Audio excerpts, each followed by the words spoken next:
আমি তোমাদের সুদীপ্ত স্যার বলছি। মূলত আমি এই ভিডিওটা করছি যারা 2022-এর টেট উত্তীর্ণ তাদের জন্য। 2022-এ যে টেটের পরীক্ষা হয়েছিল প্রাইমারি স্কুলে নিয়োগের জন্য, যেখানে আমরা এখন দাঁড়িয়ে দেখতে পাচ্ছি যে কোনো রকম করে বিভিন্ন বিদ্যালয়গুলো চলছে এবং কিছু বিদ্যালয় একটা শিক্ষক নিয়ে চালাচ্ছে এবং কিছু বিদ্যালয় প্রায় শেষের পথে, মানে কোনো শিক্ষকই নেই।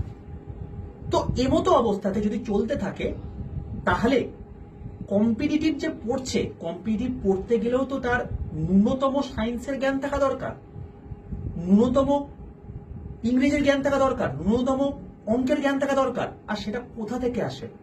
সেটা আসে হচ্ছে ছোটবেলা থেকে আমরা যে অক্ষরগুলো শিখি, একে চন্দ্র দুয়ে পক্ষ, যেগুলো আমরা শিখে এসেছি, যেগুলো আমাদের কাছে হয়তো খুব হাস্যকর মনে হচ্ছে, কিন্তু যে বাচ্চা আজকে ছোট থেকে বড় হচ্ছে এগুলো যদি না শেখে তাহলে কখনোই সে কিন্তু ক্যালকুলাস করতে পারবে না, সে কখনোই কিন্তু ইন্টিগ্রেশন করতে পারবে না, এবং সে কখনোই কিন্তু বাকি যে সমস্ত পরীক্ষার জন্য যা পড়াশোনা আছে সেগুলো করতে পারবে না।